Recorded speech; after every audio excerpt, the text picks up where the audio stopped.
Hi, boys and girls. Welcome to Everyday Math Lesson 9.7, Area. The materials that you'll need today: notebook paper, pencil, math journal, your template, and then Homelink 9.7. If you don't have Homelink 9.7, still follow along with the lesson, and then you could write down your answers in either a notebook or on your whiteboard. Let's get started. The first thing that we're going to do is go over our math boxes from the previous lesson. So if you can open up your math journal to page 222. If you're noticing that you have any mistakes, please fix those with your pencil and eraser.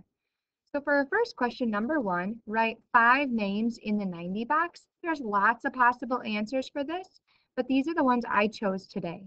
60 plus 30, 80 plus 10, 100 minus 10, 45 plus 45, and then 3/4, which would give me 75, a dime, 85, and then a nickel to bring me to 90. So if you can double check to make sure that your answers also equal 90.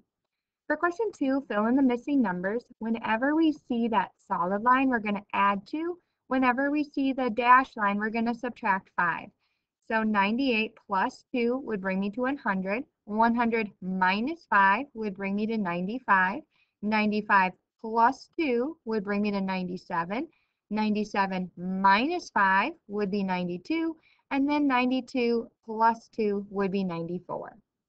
For question 3, solve. So I first started with 7 plus 6, which I know is 13. I carried my 1, put my 3 below, and then added 5 plus 2 plus 1 to get 8 for an answer of 83.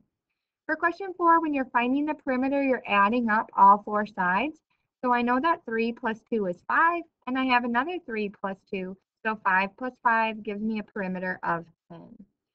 For question 5, write a number for your ballpark estimate and then solve. So I rounded 68 to 70, 34 to 30, 70 plus 30 equals 100. I know that 8 plus 4 is 12. I carried my 1, put my 2 below. 6 plus 3 plus 1 is 10, giving me my answer of 102. And then for question 6, the total cost is 60 cents. You pay with a $1 bill. So I would have 40 cents in change. And I showed that with a quarter and a dime, so 25 to 35, and then a nickel to bring me to 40. So double check to make sure you have your page correct before moving on to the next part of the lesson. For the next part of the lesson, if you can either use notebook paper or a whiteboard to write down your answers. If the speed is too fast, pause as often as needed. For this first part, we're going to decide which fraction is greater. So will you write down the greater fraction? What would it be, 6/10 or 3/10? And if you said 6/10, that would be correct. Let's take a look at another one. How about 1/2 or 3/4? And you can press pause and then play when you're ready to check. So I know that 3/4 would be greater than a half. How about 1/2 or 5/8? So if it was 4/8, that would be equal to a half, but since it's 5/8, I know that that is bigger than half. How about 2/5 or 4/5? Since I have 4/5, 4 is more than 2, so 4/5 would be greater. All right, the next thing that we're going to work on today is area. When we're talking about area, we're talking about the space inside a shape. We talked about perimeter in a previous lesson. We know the perimeter is the distance around the shape. So when we're taking a look at area, we're figuring out how many square units are inside. So for this one, I could count, so I can see I have 4 going up across on the top and I have 3 going below. So I could either multiply 4 times 3, or I could count 4 plus 4 plus 4 to figure out that the area is 12. So sometimes we might talk about square inches, square feet, square yards, square centimeters, square meters, but we're figuring out how much is inside when we're talking about area. So I'm going to show you some pictures, and I want you to write down what the area is for each of these. So take a look at number 1, and some of these will go really quick. So how many squares do you see for this one? This is a quick one. We know that there's 2 square units for that one. How about number 2? how many squares do you see here? And again, this is a pretty quick one. You should have seen 9 squares. How about in number 3? What would be the area here? And you might want to pause for this one and then write down your answers and play when you're ready to check. So for this one, you should have found 12 because we had 2 rows of 6. How about our next one? And if you want to press pause and then play when you're ready to check.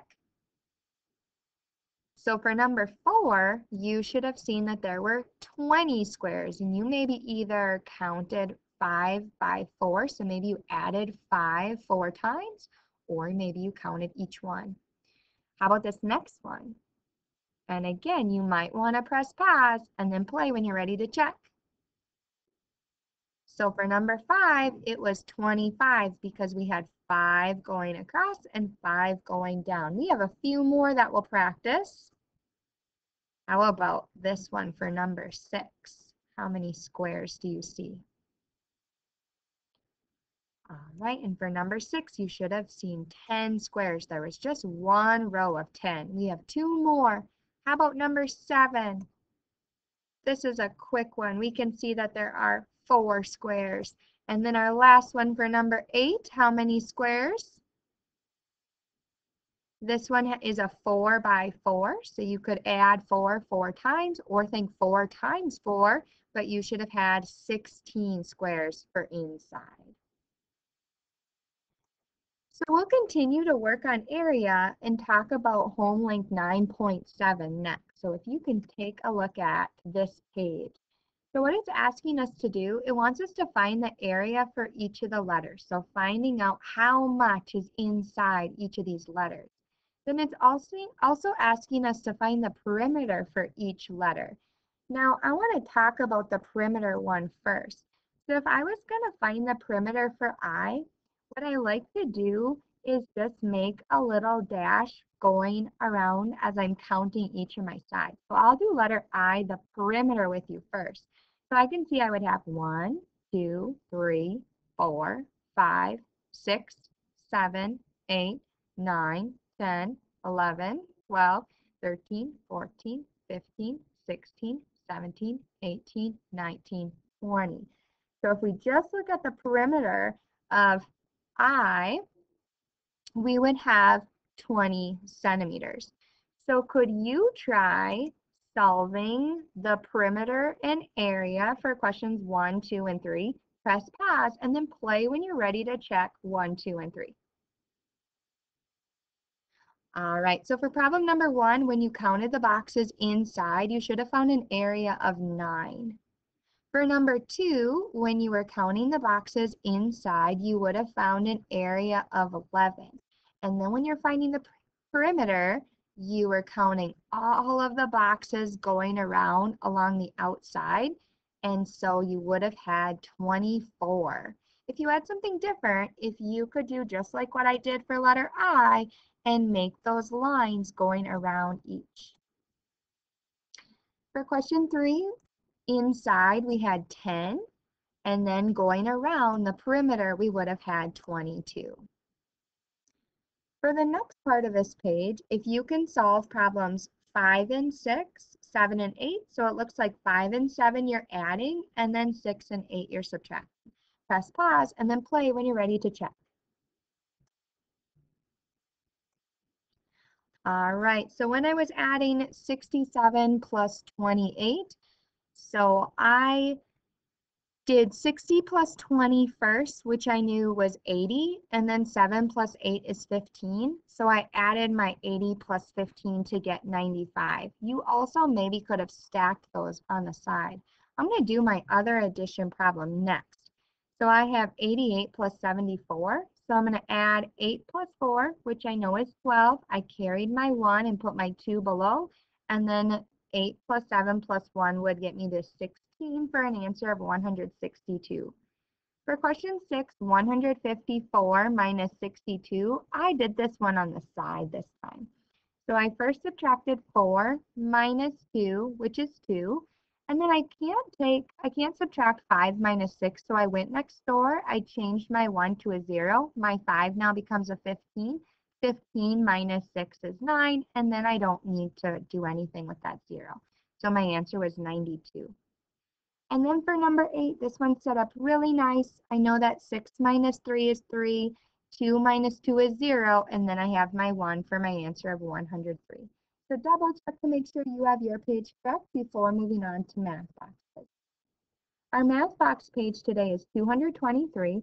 For question 1, draw 2 ways to show 2/3.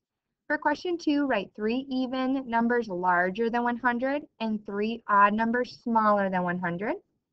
For question 3, if you have 36 counters, or you could try to make a picture below, and share them equally among 4 children. How many counters does each child get, and how many are left over?